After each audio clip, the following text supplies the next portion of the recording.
Yep.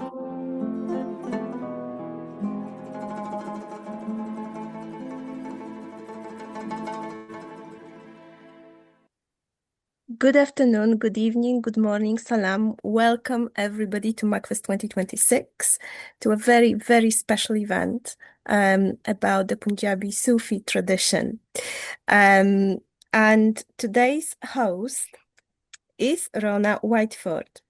So let me tell you a little bit about Rona. She's been writing professionally for 40 years, and during that time, she spent almost 20 years writing resource books for primary school teachers, parents, and pupils for the main educational publishers. She has over 150 books in this genre, some of them written with a colleague. She also wrote for many educational magazines on English, art, and early years. Children's fiction was added to her portfolio, and she wrote and illustrated 14 novels for KS2 children, publishing these independently to sell in schools. History is her abiding obsession, especially the Victorians. The world wars and also that exacting time, the early medieval period. She now writes historical fiction for adults and is presently working on her 8th novel. Wow, that's amazing. I just wanted to say that we've got a chief guest today, Ivan from the Manchester City of Literature, and they are a partner. They're partnering with MACFEST. They have been partnering with us for years now. So warm welcome to Ivan today, and very, very warm welcome to Javeria Shah, our presenter today. Before we start, I just wanted to remind everybody we do have MACFEST Muslim Arts Awards competition open until 15th of June. You can submit your artworks for free through MACFEST website. So welcome again. If you have any questions, you would like to share any thoughts, any insights, please put them in the chat or in the Q&A portal. We will pick them up and address at some point during the event. Okay, so over to you, Rona. Yeah, good afternoon, everybody. I'm delighted to be here this afternoon because before Kezra herself told me about the event, and in fact about MACFEST itself, I knew nothing of it. So already you've got a converted believer in arts and literature across the nations. I've spoken to Javeria and found that we both got a love of Manchester, as has Ivan, and because I'm a Mancunian, and I'm interested in any sort of literature whatsoever. And I am indebted actually to Kezra because she came along to Bookfest organised by the Wigan Libraries, and she asked me to host this event. And since then, and speaking to Javeria, I've discovered that there is a link with some of the historical work that I'm doing, and that one of her favourite poets, Rumi, indeed was writing at the time of one of my favourite periods in the early medieval time. So I'm interested to learn a great deal more this afternoon. So Javeria, are you going to present now, or should I start off with a question I'm interested in asking you? What would you like to do? Good to see you again, Rona. No, thank you for asking. I'm happy to go into the presentation and then we can open it up to questions. So yeah, if that's okay, and I'm ready when my trusted presentation person is. Fantastic, love this. Okay, so good afternoon, everyone, and thank you so much for being here. It's a real pleasure to be part of MACFEST and to share space together through a tradition that has traveled across centuries, languages, landscapes, and communities. So this afternoon is intended less as a formal lecture or poetry recital and more as a reflective conversation around Punjabi Sufi Kalaam as a living spiritual and cultural tradition.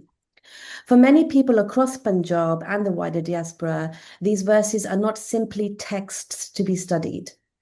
They are inherited memory, they are sung, recited, carried onto gatherings, shrines, journeys, and everyday life. Punjabi Sufi poetry has long offered language for longing, surrender, justice, humility, grief, and love. It's also created spaces where spiritual reflection and social critique can sit alongside one another. So this conversation also connects closely to my wider work through SUFIYANA CIC, which explores questions of belonging, cultural memory, spiritual inheritance, and decolonial community practice, which centers women. So part of that work involves creating reflective spaces where traditions such as Punjabi Sufi Kalaam can be encountered not as relics of the past, but as living intellectual, artistic, and spiritual resources that continue to shape identity and community in the present. In a time where many diasporic communities experience fragmentation, disconnection from language, and cultural flattening, these traditions can offer important forms of continuity, grounding, and remembrance. So today, I hope we can spend a little time thinking about how these traditions continue to travel across generations and geographies and why they still resonate so deeply today. Next slide, please. Thank you. So Punjabi Sufi Kalaam emerged through poets, mystics, and seekers who used language to speak not only about the relationship between the human being and the divine, but also about society, ego, hierarchy, and belonging. What makes these traditions especially powerful is that they have never belonged exclusively to formal institutions or elite literary spaces. They move through oral tradition, music, collective memory, and everyday people. Many of these poets challenged rigid structures of class, status, and religious performance, while also speaking in deeply intimate ways about spiritual transformation. So that question of the self sits at the center of much Sufi thought. It is not uncertainty in the modern sense, but a kind of spiritual unmaking, a movement away from ego and towards humility, surrender, and deeper recognition. For diasporic communities today, these traditions often become bridges between generations. They carry language, emotional memory, and spiritual texture across migration and displacement. Bulleh ki jaane main kaun? Bulleh, to me, I know not who I am. Slide 3, please. Bulleh Shah, Shah Hussain, and Waris Shah. So among the most widely recognized figures within the Punjabi Sufi traditions is Bulleh Shah, whose poetry continues to resonate because of its emotional directness and its critique of division, ego, and performative religiosity. Shah Hussain became associated with themes of longing, devotion, and radical tenderness that continue to move audiences centuries later. Waris Shah, particularly through Heer Ranjha, helped shape Punjabi literary consciousness by weaving together romance, spirituality, grief, and social commentary. Many of these poetic traditions also adopt a feminized voice of longing before the divine beloved, using the language of earthly love and separation to gesture towards spiritual intimacy and union. Within Sufi traditions, earthly love often becomes a metaphorical language through which divine longing and proximity are explored. What may appear at first as romantic or worldly, yearning frequently gestures towards ishq-i-hakiki, the deeper longing between the soul and Allah. What is striking is how these figures continue to live in public consciousness not only through books, but through song, qawwali, oral recitation, shrines, and family memory. There is a softness and yearning within these traditions that often transcends simple translations. Even when listeners do not understand every word linguistically, they frequently recognize something emotionally and spiritually within the sound and cadence itself. Mavi jana jhok ranja de. I too shall go to the dwelling of my beloved. Next slide, please. One of the reasons Punjabi Sufi Kalaam remains so alive is because it was never confined to the page. These traditions traveled through voice, repetition, rhythm, and collective gathering, through qawwali, folk traditions, oral recitation, and shared cultural memory. Even people who may never formally study Punjabi poetry often carry fragments of these verses through sound and inheritance. For many diasporic communities, especially, Kalaam becomes a way of remembering home, ancestry, and spiritual belonging across generations. What is powerful about this is the idea of transformation through remembrance. So the repeated invocation changes the self. The distance between lover and beloved begins to collapse. Kalaam lives in the voice before it lives on the page. That movement through sound, repetition, and memory is one reason these traditions continue to survive and travel so powerfully, even in contemporary contexts. Ranja, Ranja, Kardi ni. Sorry, I'll start that one again. Ranja, Ranja, Kardi ni main apne Ranja hui. I'll repeat that again. And just as a little caveat there, Punjabi is a fairly recently learned second language to me, just so that I could fully understand Kalaam. So English is my first language, so do bear with me when I keep repeating. Another repetition. Ranja, Ranja, kardi ni main ape Ranja hui. There, third time lucky. So calling Ranja again and again, I myself became Ranja. Written by Bulleh Shah, but using female pronouns. But the name Ranja is synonymized with the male pronoun. So it's really interesting how that gender dynamic plays out in that particular verse. Next slide, please. So one of the questions I continue to think about is what happens when these traditions travel across languages, generations, and cultural contexts. What survives translation, what changes through migration, what becomes amplified or forgotten, and how younger audiences encounter these traditions today. For many people, Punjabi Sufi poetry continues to offer language for questions that remain deeply contemporary, questions around identity, belonging, fragmentation, spirituality, justice, and the search for meaning. I think that line continues to resonate because it speaks to a tension many people still experience today between external knowledge and inner recognition. These verses ask questions that diaspora communities continue to live inside, about belonging, identity, faith, and what we carry with us when we cross borders. At the same time, there is also responsibility in how these traditions are presented publicly, especially within diasporic and intercultural spaces, to ensure they are not reduced to aesthetic objects detached from their linguistic, historical, and spiritual depth. Par ilm hazar kitaban, kadi apne aap nu padhya nahi. You may read thousands of books, but have you ever read yourself?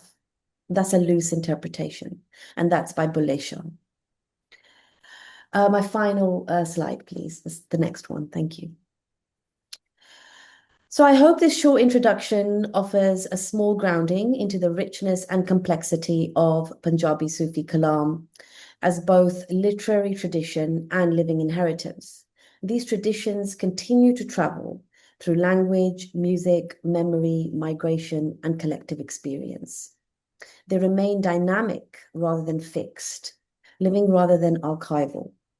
Rather than arriving at neat conclusions, I hope today opens further reflection and conversation around how poetry can function simultaneously as spiritual practice, cultural memory, and social commentary across time and place. Thank you so much for listening, and I'm really looking forward to the conversation ahead. Thank you very much, Javeria. Yeah, I have been reading a little bit about this since we first met on Zoom a few months ago. And I noticed on Amazon that there are loads and loads of books of Sufi poetry.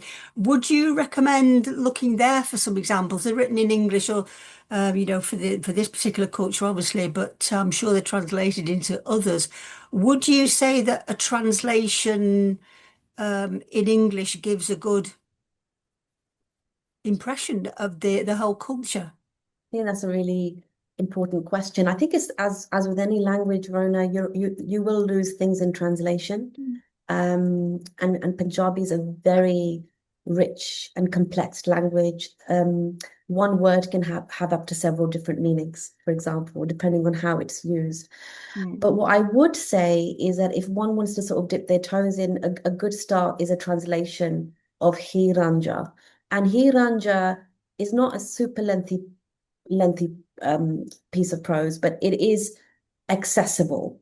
And I wouldn't say I wouldn't put preference over any one English interpretation, truthfully, because as I said, Punjabi is a very complex language. But I think if you can encounter a translation of Hir Ranja, and I'll put that in chat if it's helpful, it's also on the slides. It's a really good introduction into how that worldly love is used as a metaphor. Yeah. I looked inside one or two of the books, and I was quite taken. I think this one was by your favorite Rumi. But I printed a couple of them, and I like there's one particularly I liked, which was that my daughter's been talking to me about Marcus Aurelius, the Roman philosopher, and I noticed that this particular poem, it's called "Don't Seek Fame." It said, "Don't seek fame as long as you are not secure in yourself. First, wash your face from fears, then show your face." And I thought that was quite resonant with the Roman poet and a couple of others. Don't look how low and weak you are. Look at your aspiration instead. You know, the very much philosophical exhortations. And would you say that Sufi poetry contains that, you know, a way to live your life in some parts? Inherently, I think it's more a combination of a commentary on life alongside aspirations of how you want to live out your values rhetoric, if that makes sense. Yeah. A lot of the times, whether we're looking at it through a theological framework, whether we're looking at it through you know, it could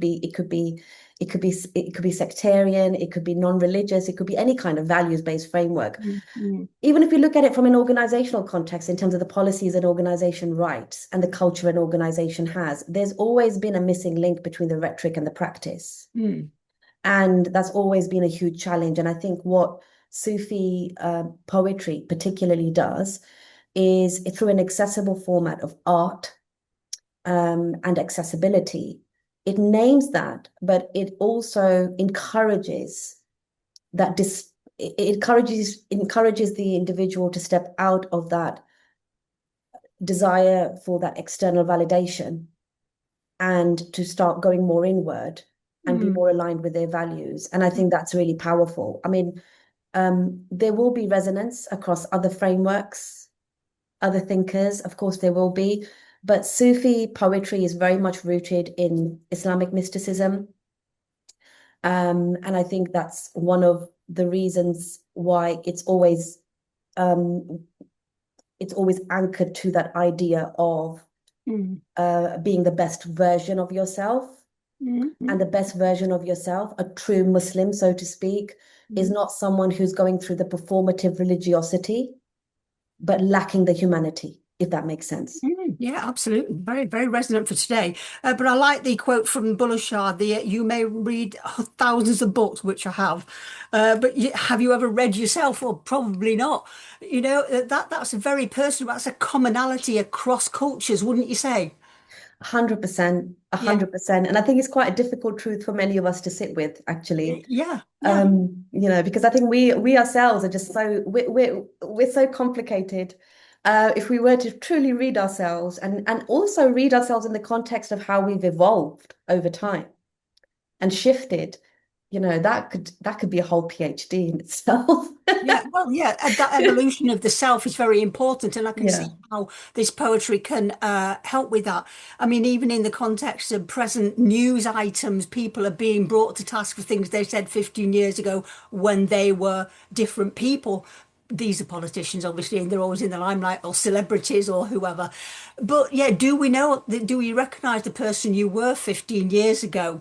And yes, you are evolving, but and you do read things and talk to people in order to understand your own life and your place in it, not just as a separate being evolving, but within a group. So, following from that, Just you very said, quickly, Rhoda, just very yeah. quickly, just on that point, I think on a deeper level as well, it's calling out a very uncomfortable hypocrisy, that verse. Because what it's essentially saying is you can become an expert through externalized knowledge and you can read loads of books and you can be a so-called expert in those different fields. But do you have the courage to look within, reflective and reflect Yes, on yeah. who you are Mm, and whether your values align in practice mm. with what you preach? Yeah, absolutely, And as you absolutely. can imagine, I mean, there were points where that was received quite controversially, particularly by like religious clerics Mm. or more traditionalist, religious communities. It was seen as positively, you know, just Mm. it's just outrageous, controversial. So Yeah. these figures often lived on the peripherals of society Mm. because they were practicing what they so what the discourse that they were putting out there wasn't just discourse, it was lived. So Yeah. they were on the peripherals. So you're saying that Sufi poetry is a lived experience, and um, saying that people bring it with them wherever they travel around the world, the tradition. It's definitely part So, of a Punjabi heritage person's cultural heritage. It's very important, I think. And the beauty of it is how it surpasses those different intercultural contexts. And a lot of my I call them siblings. A lot of my siblings are who are from the Sikh tradition. We share so much in common through this type of poetry. mm. So would you say it's got a part in ordinary family life Could you for repeat the that for me? For Sorry, an Rona, I didn't Islamic catch. family? Sorry, could you? How would it be presented in family life in a modern, in a Western society? If you've moved countries or whatever, how would people display that? Would there be song that in a multi-generational house, for example, would the older people know of some of this poetry and song, or would it be something that young people would study? So that's a really good question, and there's layers to it. So for ease, I'll divide it up into three layers just to talk you through. So you've got a Kalaam oralization tradition where particular rags. So this is the musical tradition from India, were used and aligned with the words and then presented. And what's really interesting is that you with post-partition Punjab, you can see the resonance of the same rag, the tune, and the same words being shared across borders in the same way, but different artists. Mm, And what's happened over time, I'd say over centuries, is that these have become part of folk culture, mm, Punjabi folk culture. So a lot of the folk music from these regions, sometimes it percolates out of the Punjab. A good example would be Abda Parveen, who's from a Sindhi background. So Sindh is, part India, part is Rajasthan, Pakistan, part is Sindh. She's a Sindhi artist, but she uses a combination of different dialects, including and incorporates Punjabi to sing these kalam. So there's a particular tune that becomes synonymized and a particular way of presentation, and it's become part of the folk tradition. The second layer is you'll often have random references made to excerpts of these kalam, these poems, in everyday conversations, usually from elders, and then it can be carried mm, across. So I guess it's a bit like when you say, "Oh God, it's I don't know, it's raining cats When and you dogs quote outside, Shakespeare or in normal yeah, that language. type of Yeah, thing. But there's excerpts of these kalams have been actually used in the language yeah, in that way. yeah. So there's one, for example, there's one um, kalam excerpt which is Tasbih boti peri na babu, Tasbih which ki labdatu, which is basically don't keep rotating the rosary in your hand. What are you finding in the rosary? Mm. Right? And it carries on then to call out the hypocrisy that you might be carrying a rosary which represents performative religiosity, but your heart is not clean Yeah. and you're not demonstrating humanity. Mm. So that is often used, depending on how culturally attuned certain diasporas are, that would often be referenced almost as an Yeah. example of religious hypocrisy. And then a final and third layer, I'd say, and this is the way it's now reaching a more younger contemporized audience, is Bollywood in particular and contemporary South Asian popular music. So we have collaborations with, for example, Pakistan has collaborations with Coke Studio. So there's the Coke Studio sessions, which you can see on YouTube. There's a Nescafe sessions, which you can see on YouTube. Often these kalams are now being reinterpreted. They might be using the same rags or the same tunes and embellishing them with more modernized instrumental context. So there's a rock element or maybe a hip hop element, but they're being made more accessible that way. And plus, on top of that, you've got Bollywood. So when you have those love stories being presented, often they're drawing on Sufi metaphors, the Oh, Sufi right. use of metaphors to demonstrate those love stories. And these I are wouldn't have big, known that. Yeah, the that's Bollywood interesting. actors. Can So I yeah, bring that's how I would say. I hope that answers your question. It's just, yeah, it's yes, layered. multi-layered, like you Yeah. said, yeah, and yeah, one important thing about knowing yourself that we were talking about earlier. Even Shakespeare, you're talking about using these phrases in everyday language. Like, for example, to thine own self be true. But if you don't know yourself, that's the important thing to find out about first, isn't it? Before you go traipsing off trying to find yourself. I wanted to bring Ivan in as the CEO of Manchester City of Literature, and before this session started, we were talking about you. Could you just briefly tell everybody, in case they don't know, what your role is and how you were set up by UNESCO, for example, because we're talking about intercultural, cross-border Yeah, conversation. yeah. Yep. Hello, everyone. As Ren said, I'm Ivan. So I run, excuse me, Manchester City of Literature. We're the arts charity that manages Manchester's UNESCO designation as a City of Literature on behalf of Manchester City Council, the University of Manchester, and Manchester Metropolitan University, and nearly 50 literary organisations across the city. And it's a permanent designation. And one of the things we're really interested in is celebrating the diverse voices and languages in Manchester. And as Javeria's been doing, is making those connections across centuries and across cultures. So really, really delighted to be here.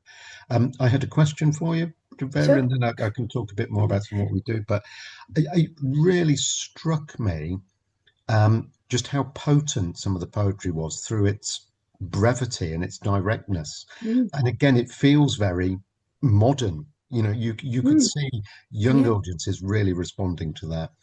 You made such a good case for how and why it's travelled across the centuries and with diasporic communities.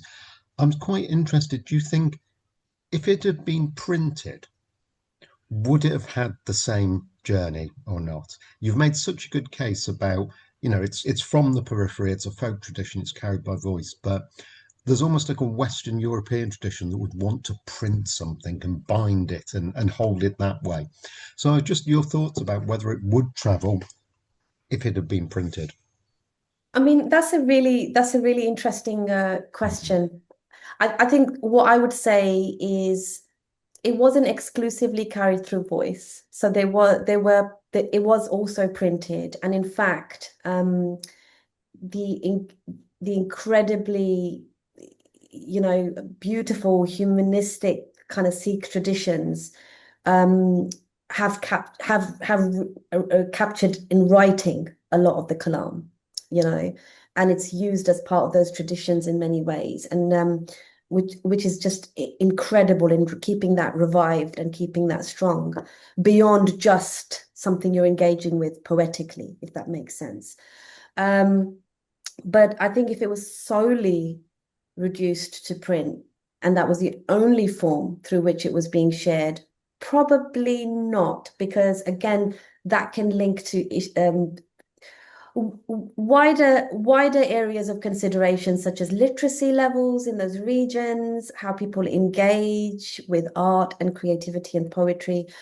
And I think global majority communities naturally have more oral traditions. So I think it's a combination of those things. But there was a commitment to writing it down as well, but as a way of supplementing what was already there, if that makes sense. I understand that. Thank you for that. Yeah. I was going to mention one of the programs we run is Multilingual City Poets in Manchester. So again, representing diversity of language and Manchester as a home of poetry. And we recently, so the idea is the poets write in their mother tongue and English, and the other poets will translate it into their mother tongue. So for one commission, we can have a poem in Arabic, Urdu, Spanish, Hungarian, or Ukrainian, and Ukrainian.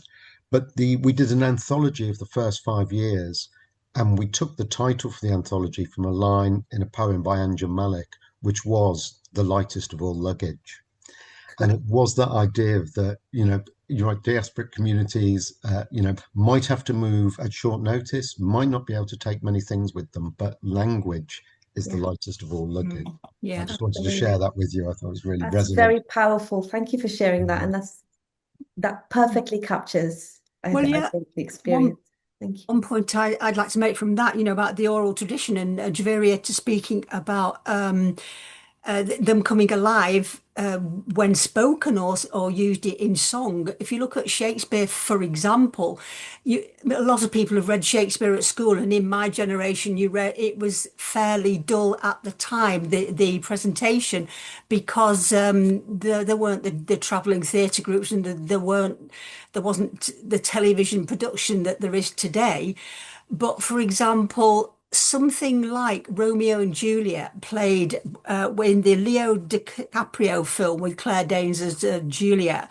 It was presented as gangs in New York in a modern setting, and by goodness was that powerful for children at school who were learning it, studying it for GCSE at the time, and still played today, because it put it entirely linguistically and visually, very powerfully visually, which is also important for language, so that it became an entirely live and relevant play when put in that context. But I've seen it at Stratford, where it was played in Elizabethan form, and equally powerful to me because I just like Shakespeare.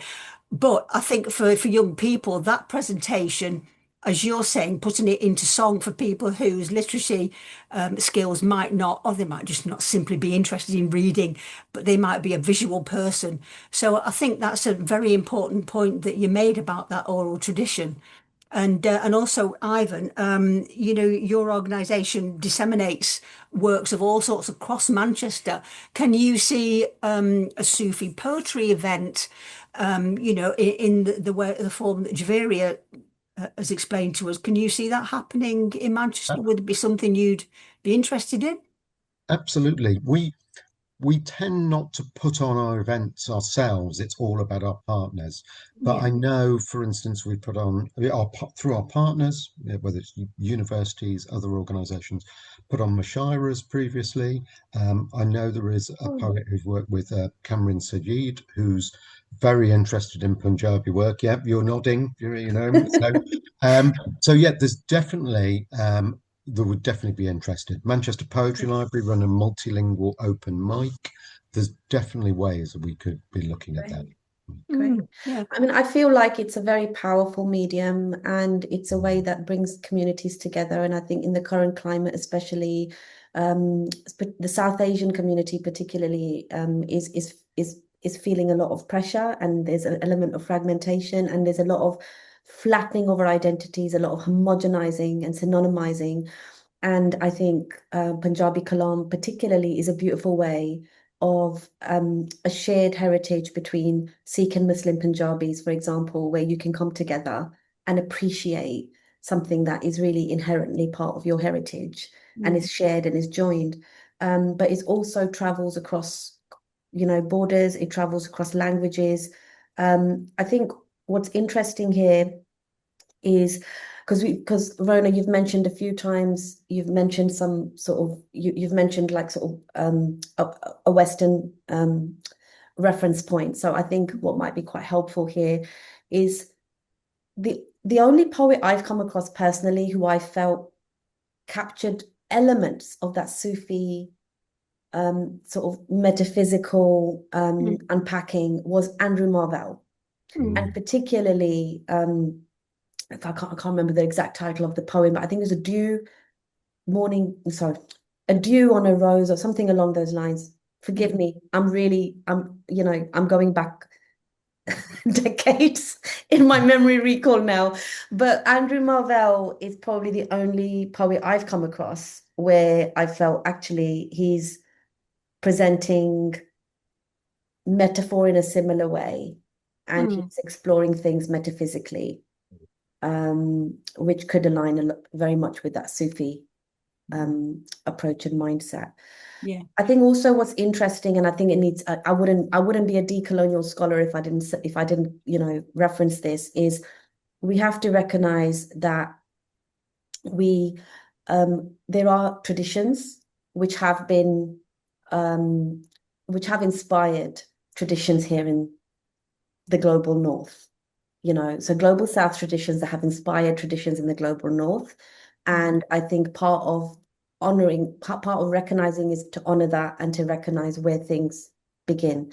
And so there's been recent controversy, for example, around, I don't know if anyone's familiar with the Maslow hierarchy of needs model, but how that borrows a great deal from Eastern spiritual philosophies, which would explain why the actualization at the very top didn't always make sense in my teacher training pedagogy sessions.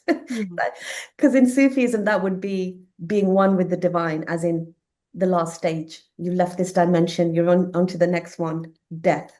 And you obviously don't want your students to be that enthralled by your lesson. So that they're actualizing. So I think this is where sometimes it is important to recognize, though, that the parities can sometimes exist because there's inspiration that's gone. It's both ways. It's not always having the global south as the vessel of receiving that inspiration and then taking it further. Sometimes it's the other way around. It's not always documented. Would you is it in curriculum in Islamic schools, for example, would they study this tradition?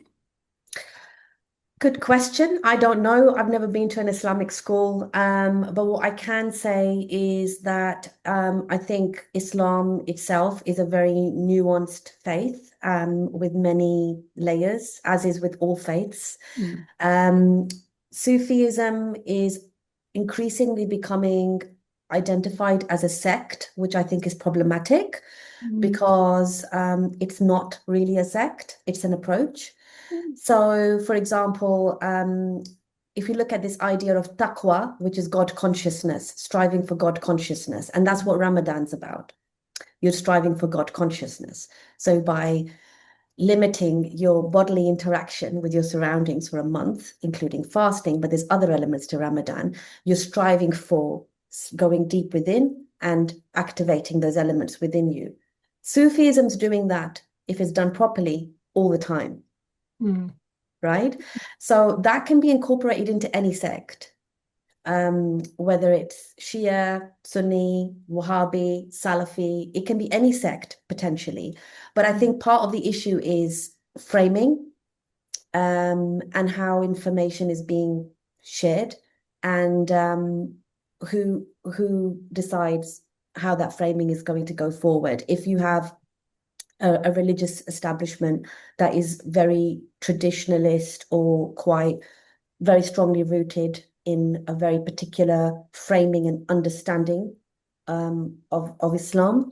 They may be opposed to the musical elements in Sufism. They may be opposed to like the movement-based worship that often occurs. They may be opposed to using art or creativity.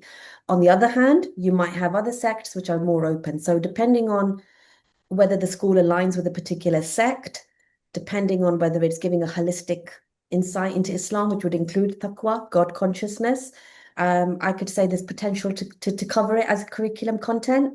But I don't know. I couldn't tell you if it is or isn't.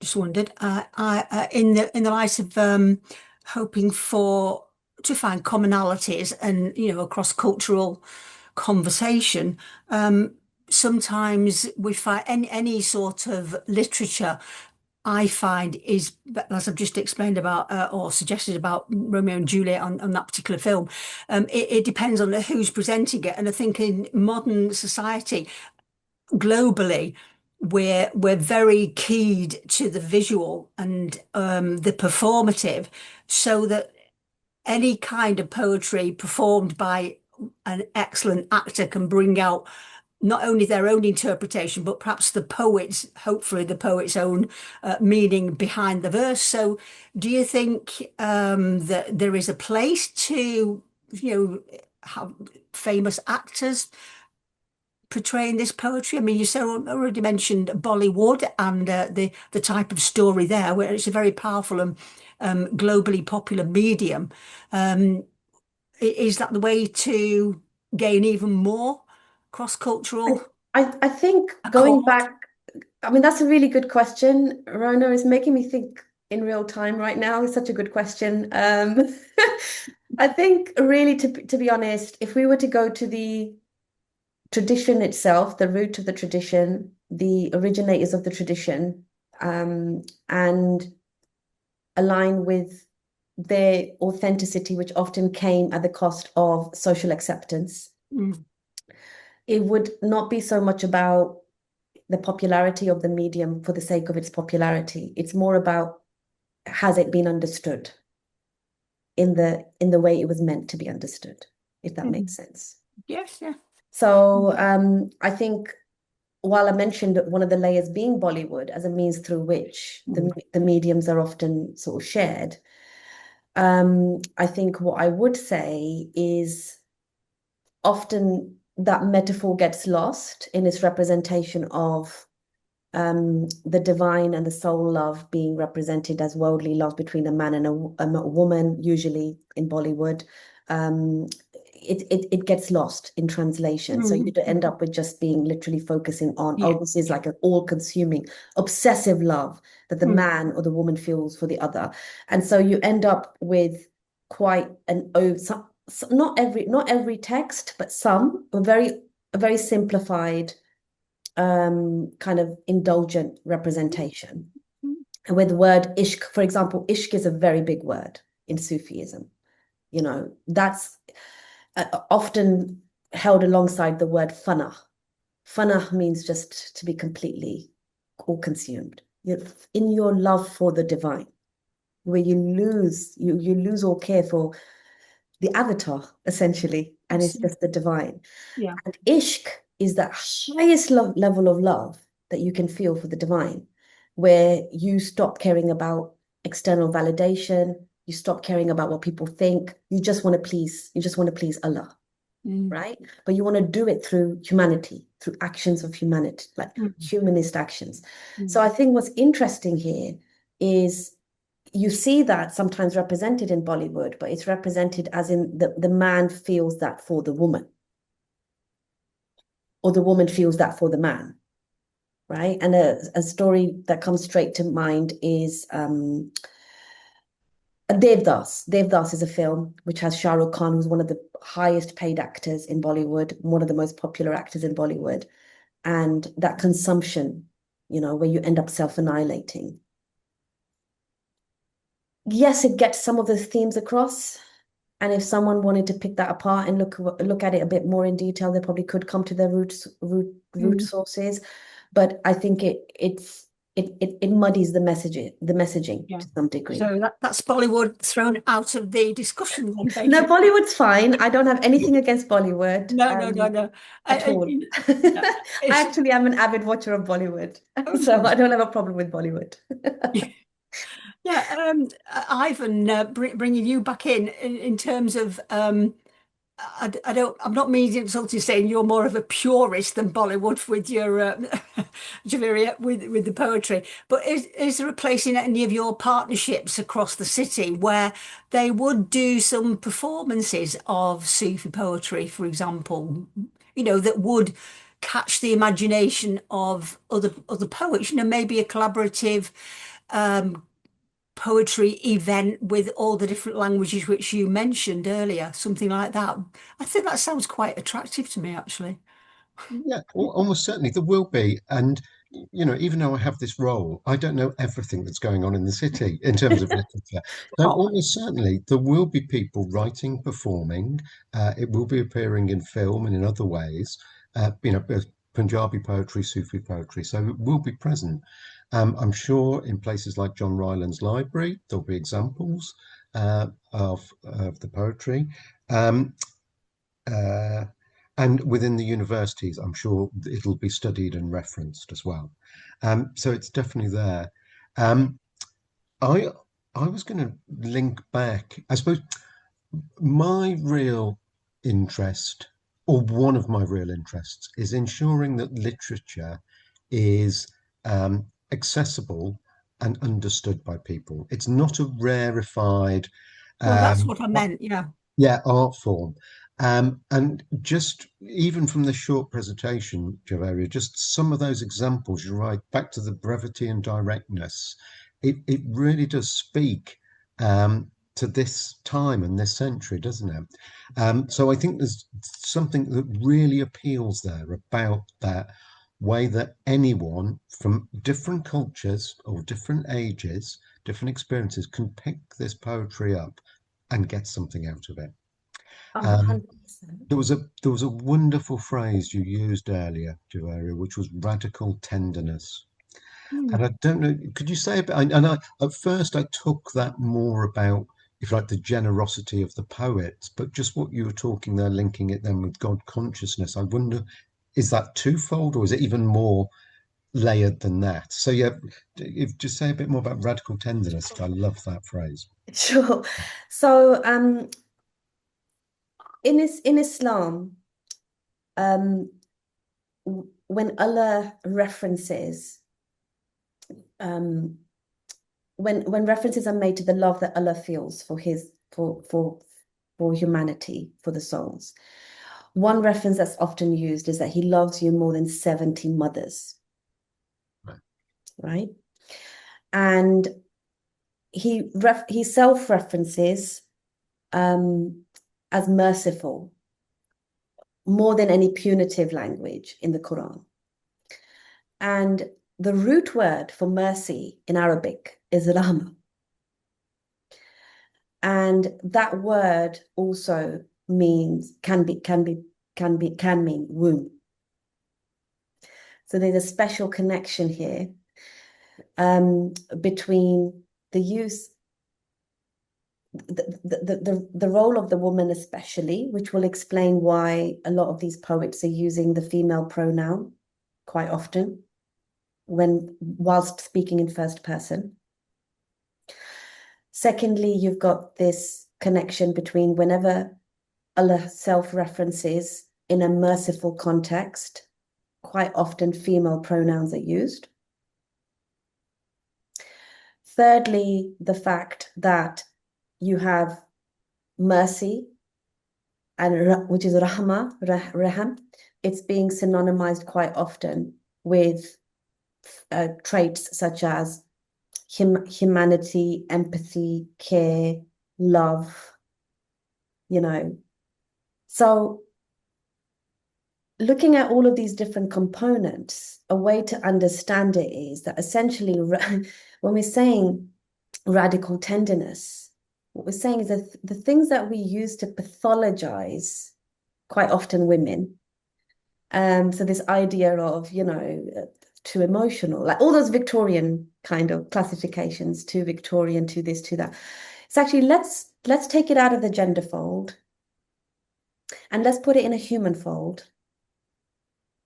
And let's just allow each other to be, but to be in a way where we're offering generosity and we can expect to receive generosity, and that is rooted in genuine love, empathy, care, kindness, and trust, which is really, really important to know that you can be vulnerable, right?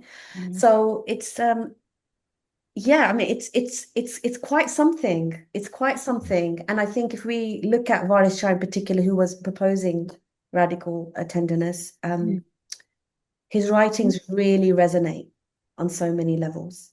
Explaining the way you just have, it's a blueprint for the globe, really, and a lot of those sentiments are encompassed in Christianity as well. The one thing I was wondering about was how do you broaden the appeal then? Suggesting just vaguely some sort of more accessible literacy performance value. Is there anything else to send that message to the wider world that you would use for Sufi poetry? I would just say, for me, it's more, Rona, about raising awareness and raising awareness in a way that is respectful of the tradition and true to the authenticity of the tradition. So that to me is the key anchor point. Broadening the appeal, not necessarily a priority, truthfully, and I'll explain why, because it goes back to my earlier point. If the messages are lost, or if the messages are changed in a way that's more, accessible, or not accessible, that's the wrong word, but palpable, like more, then No, it's I wasn't meaning make it into, popular jingles or the basis for adverts on TV, but more, these are universal truths of kindness and tolerance and acceptance. So I would say that would be what I was thinking of rather than anything a little bit more crass and commercialized. Yeah, I think representation, being more conscious of the representation tropes that we're using for communities would be a good starting point, because once we can move away from this really toxic and limiting trope surrounding Muslims and Islam, and understand it's actually a very nuanced faith with an array of believers. I mean, it's got nearly 2 billion believers across the globe and is one of the fastest growing faiths in the world. So clearly people are finding something in it, which isn't just, that binary kind of caricatured version of what's often presented in the media. So I think a good starting point would be creating spaces collaboratively, in allyship, mutually, where these kinds of conversations can happen and awareness can be raised and people can recognize, actually, hang on a minute, there's nuance to this, like there is with everything in life. And I think today's a really good example of a space that's doing that really effectively. And I think once we can move past that, we can then start developing more shared collaborative work and more knowledge acquisition, more awareness raising, and all of those things can happen. People who are wanting to share their culture are often doing that with the intention of wanting to make a connection. And so when they're doing that, they need to feel they're entering a space that is as safe as can be, where they can risk that vulnerability and where they're not being treated as a specimen, but rather as a co-collaborator. Once we can start creating those types of spaces like today, then I think there's better options of synergy and awareness raising and the appeal expanding as well. I mean, there are cultures today, widespread cultures where they don't encourage communication with other cultures, and there have been in the past religious cultures that have forced their own beliefs on other people's. And so today you do see I think, a little bit more across the world, an acceptance of other faiths. I think the media is engineering an impression that does not go with what we were talking about this afternoon. I think the media is totally negative at the moment. So the arts for me would be the medium to disseminate more tolerance, and I think it's an enjoyable medium in whatever form it takes, whether it be dance, poetry, theatre, song, film, whatever form it takes, then tolerance can be spread that way. Would you say, here's my question, would you say that Sufi poetry can spread that tolerance in this difficult world? Tolerance of what? Negative tolerance of each other and each Oh, other's faith. okay. I think what Sufism can actually do, or Sufi poetry as a medium for secular audiences even can do, is it can get us out of that mindset of tolerance into a mindset of an equalization. Everybody deserves everybody deserves to be in a space and self-express and be part of a sense of belonging. And it doesn't matter what your variables are, your variables don't define you. Yes, your embodiments might play a factor or a role in your experience. Of course they will, because society is not equal. It's not an equal playing field, unfortunately. However, and quite importantly, what Sufism and Sufi Kalaam particularly is encouraging us to do is to go inward before we go outward, right? So if there is a tolerance, it's more about a tolerance of ourselves with our egos than it is of other people.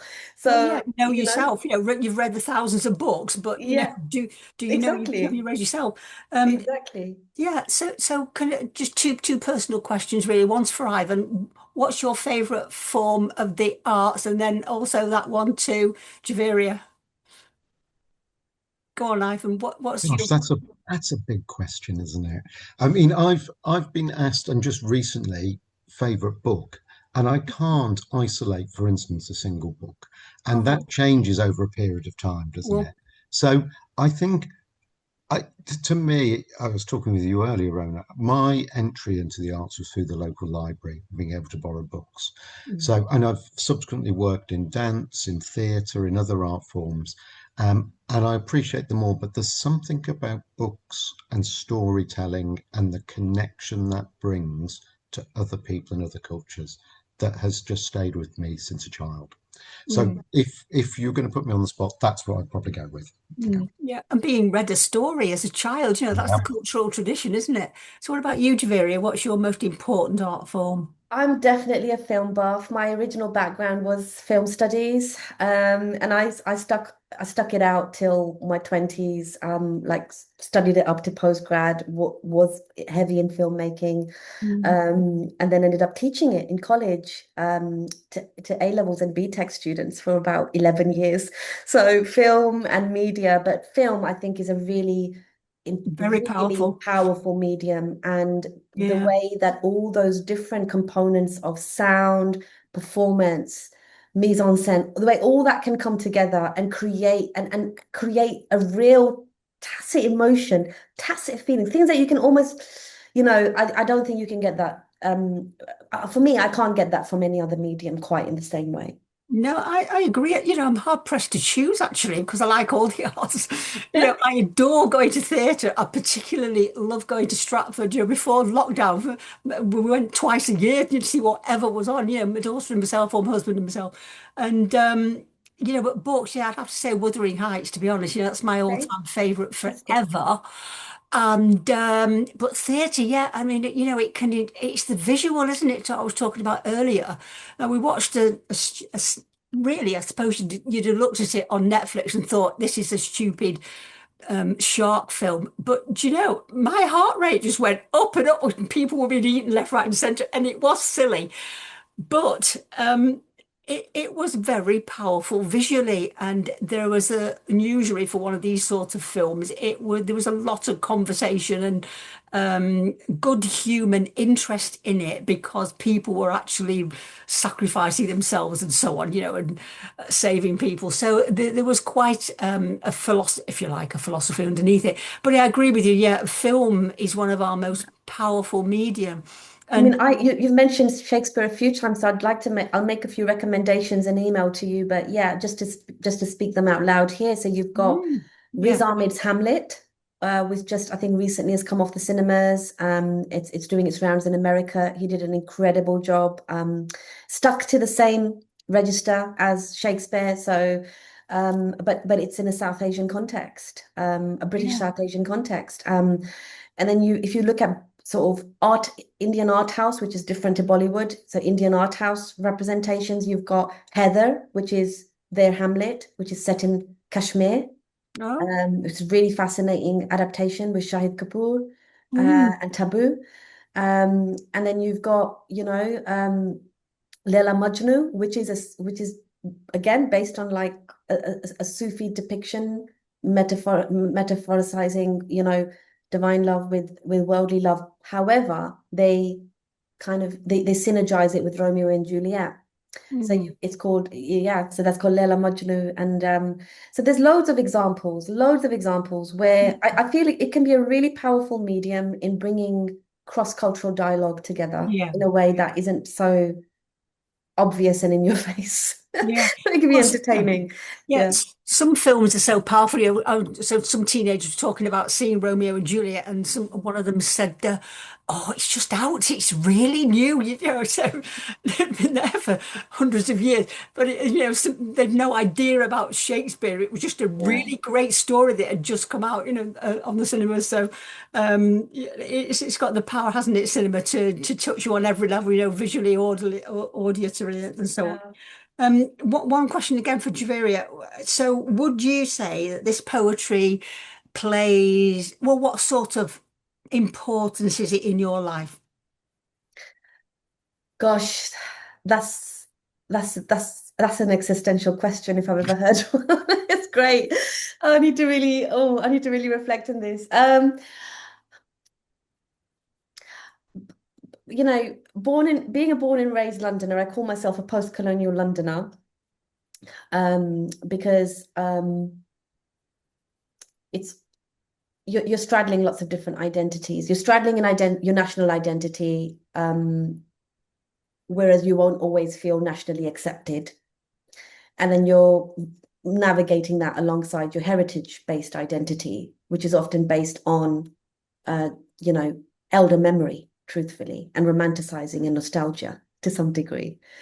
And so you're kind of navigating quite a lot. And then, and within that, you have to try and find your own identity on your own terms in a way that feels right to yourself and Mhm. and your value system. So for me, my anchor after all of that confusion was Islam. And that's the one place where I came to all by myself, but through the spiritual route, through the metaphysical route, and the mystic route, where I could say, oh, right, here, it doesn't matter what race I am, what gender I am. If I look at true Islam, what gender I am, or any of that, the patriarchy it's a colonial construct. Race, it's a colonial construct. These are not Islamic constructs, right? So I can just be. And this poetry, because part of my heritage is Punjabi, this poetry puts words to that. And so I get to connect with a heritage part of myself whilst still coming whole into my spiritual Sufi Islamic identity. So it's really powerful. It's identity forming and it's life changing. Hmm. Thank you. That's very interesting. Thank you. I agree with Ivan in part as well. Just to go back slightly and say that for me, yeah, I'm going to have to pick books as my top medium, to be honest, like you, a story, because even any kind of story, because even if you talking to the neighbours, you say, oh, what's happened? What happened with such and such? You're gossiping on in the garden, whatever. What happened when you did this? You want them to carry on the story they were telling you about their real life. So, all story and arts traditions for me are about what it is to be human, the human condition, whether that be gossiping with your neighbour or listening to your poetry as a new form to me, or talking to and meeting Ivan for the first time and finding out a little bit about his background and story. The oral tradition has been with us for millennia, and hope it'll carry on. Nobody blows us all up first. So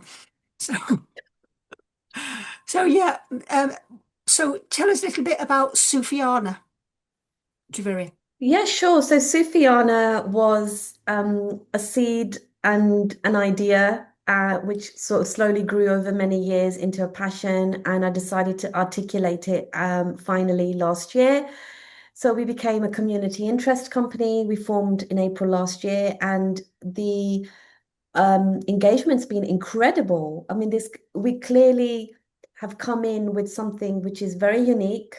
But I think the authenticity of what drives it is also something that's coming across. So women-led, and women are very much at the center of what we're doing in terms of creating spaces for creative expression, safe spaces, dialogical spaces. We offer multilingual services to help navigate services. We offer creative workshops. So it's an ecosystem, pretty much. Whilst it's a community interest company, it's an ecosystem. There's a sustainable slow fashion arm, which looks at artisanal practices. We have a pop-up cafe. We have workshops and training that we deliver. We also offer consultancy services on inclusion and anti-racism. So there's like a range of things that are happening with Sufiyana. And we're really excited. And we've just finalized our International Women's Advisory Committee, consisting of 5 incredible women from India, Pakistan, the UK, academics, law professionals, you name it. Every kind of field is almost represented there. And they'll be there functioning as our critical friends and allowing us to be even better in our governance. But the idea essentially is that the work that we're doing is inspired by Sufi principles, which is service. Service for your community, service for your society. But I throw this in because this is a really important point, and this is why I love the poetry I shared earlier. And Ivan, you already sort of alluded to this. It's boundaried service. So it's you still have your self-advocacy. You still have the activism elements. You still have all of those elements, but it's all being driven by a want to make meaningful contribution to the societies that you live in, and that's why it's called Sufiyana. So it's aimed at a secular audience, but it's inspired by Sufism. But I hope that answers the question, because you can tell I'm passionate about Yes, it. you did, yeah. Which brings me to mind, I belong to the WI, which is the Women's Institute. It's over 100,000 members. It's a very old organisation from the beginning of the last century. It was originally country women who got together for women's education, for identity, and for friendship. But now we've got such diverse groups across the countries. For example, in Manchester, they have a goth group which is called Cottonopolis WI, and they all wear goth, and they have cups of tea from vintage china, and they have all sorts of diverse. Probably very interested in Sufiyana, actually, which is why I mentioned it, because the WI is a massive organisation, and they're in the tiny little villages in Lancashire. This year I've done 7 talks to different villages in Lancashire, the WIs, and I do that anyway. I do go around talking. I'm selling my books basically, but my talk is about what's in a book? What's the point of story, really? Yeah. What does it offer to us? So, to finish my point, is that something like the WI, which was a, it is diverse. There are members of all different races in it, but in the little villages which are white, they're all white. In the towns, they're all sorted colours and races. Mm-hmm. So I think it would be a good place to connect, Sure, something on the absolutely. I'd be happy line. to. I'd be happy to, Yeah. Rona. I think what makes us unique is that um, we are naturally being approached by mostly global majority women, and some of them are from Muslim backgrounds, but not all. Mhm. I think Muslim global majority women in particular are finding it really difficult at the moment because they're being spoken for a lot. Everybody seems to have an opinion about what a Muslim woman feels, whether it's about hijab or whether it's about navigating society or about how many rights she has over her own life. And no one's asking the Muslim woman to speak for herself and to speak her truth. And that can be deeply frustrating. Yeah. And deeply, yeah, it can be deeply problematic on many levels. So we're naturally finding that women are finding us and they're coming to us and they're saying, look, whether it's I'm navigating trams at the moment, and there's no cultural literacy, and I'm being talked down to, and they're not helping the situation. No. Right? Or whether it's a woman saying, you know, I I just need a place to breathe. Yeah. Because I'm out there and I'm navigating a billion microaggressions a day and I'm really tired and I need to just come into a space where I can just breathe and feel safe. So we've just got all kinds of different interactions happening, all kinds of different engagement happening, and we're quite flexible in what we're offering, which makes it, I think, more accessible to a lot of women. But not all of our outputs are just purely for women. We do intergenerational stuff. We do all kinds of other stuff as well. The fundamentally, I think the one thing that underpins a lot of what we're doing is that it's inspired by Sufi values. I think that's if there's any takeaway, that's the takeaway.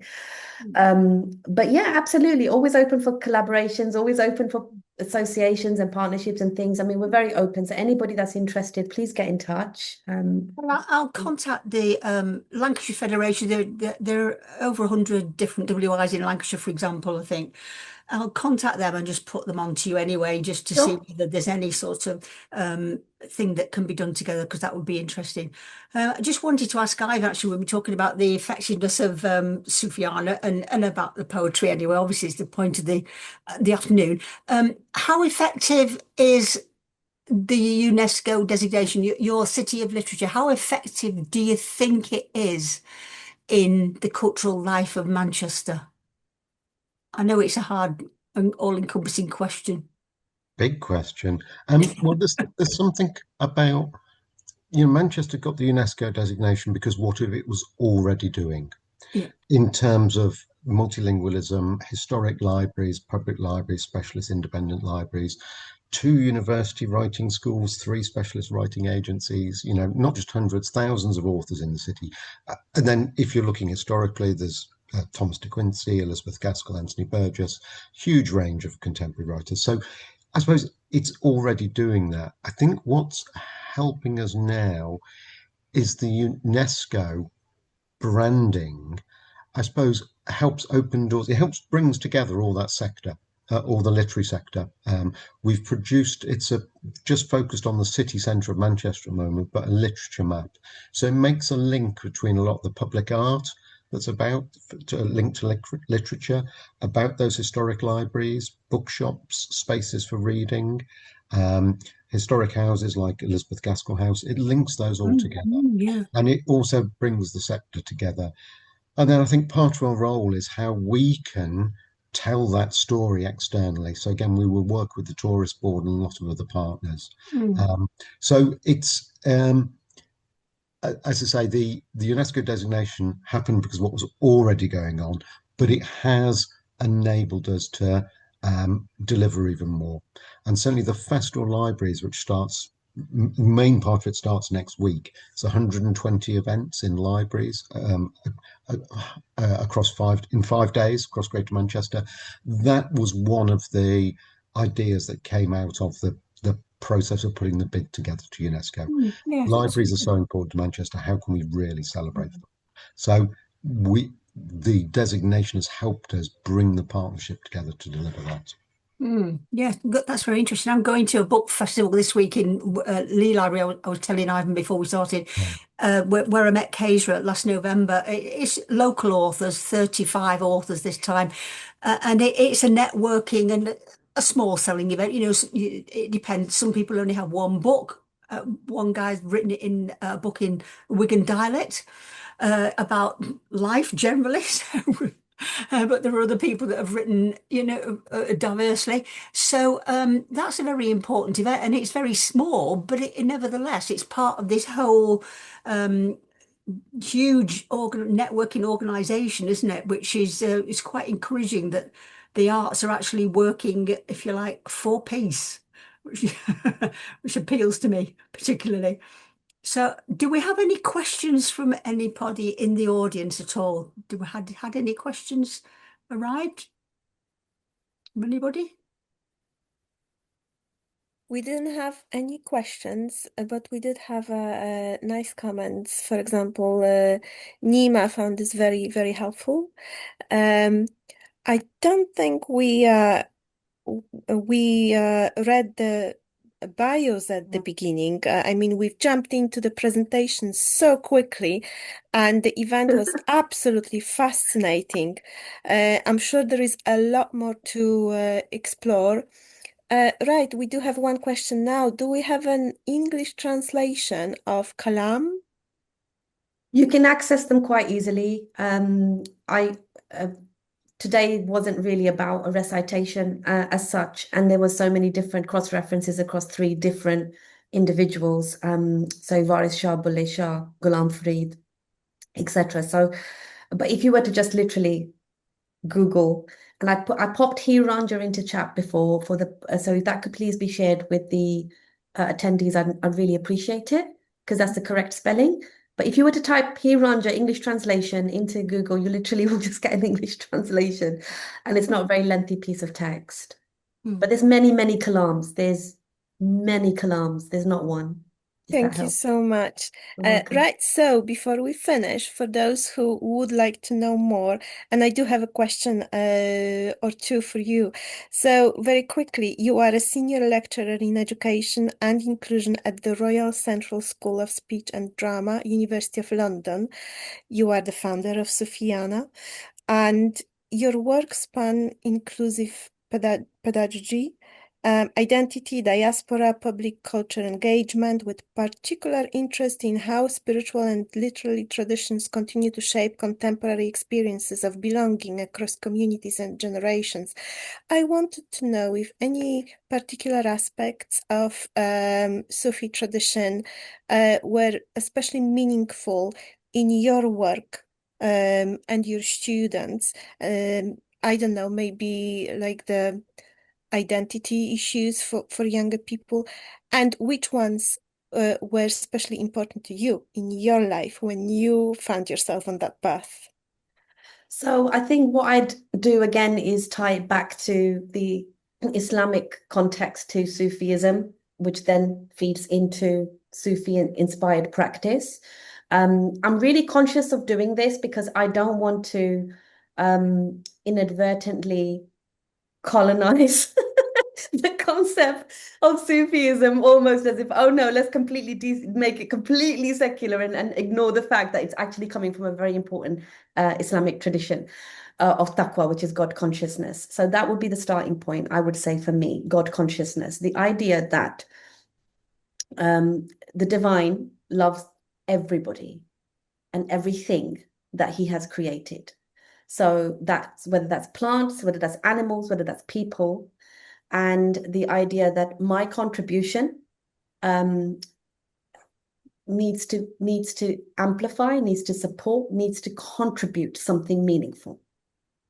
So about putting out good energy in a way to raise the vibrations of this universe, of this earth, in a way where we can meaningfully interact. So it's coming out of that performativity and it's coming into our authentic selves and meaningfully interacting. So when I am in teaching mode, so teachers, I don't know if people are aware of this, just a bit of Islamic context, teachers are, so it's Allah, then it's parents, and then it's your teacher, right? So the role of the teacher is huge in Islam.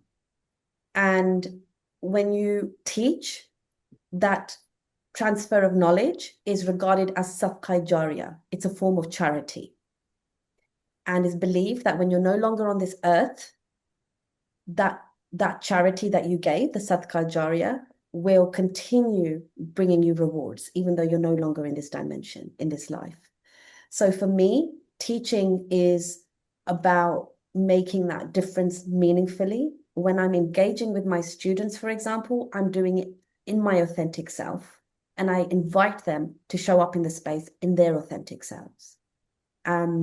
And a lot of the work that I've been doing is around stepping out of the performative aspects. In fact, there was work I was doing which was entitled Desocialization. There was a social performance network previously in my work with the idea of let's move out of these socialized identities that are imposed upon us and let's step into a more meaningful, authentic way of being where we can just freely give to each other that is rooted in love and care and empathy. So I don't know how I sound. I probably sound like a brown female John Lennon right now. I don't know, but that's my mindset. So it's being really deliberate and conscious in all my actions and thinking of the bigger picture, metaphysically, if that makes sense. Yeah, absolutely. Thank you so much. Absolutely fascinating. It's incredible how deep you went into this and how you can authentically speak from experience rather than about this. There's a huge difference. It just rings true. So before we close today, just a minute. For those who don't know, Ivan has been the executive director at Manchester UNESCO City of Literature since 2019.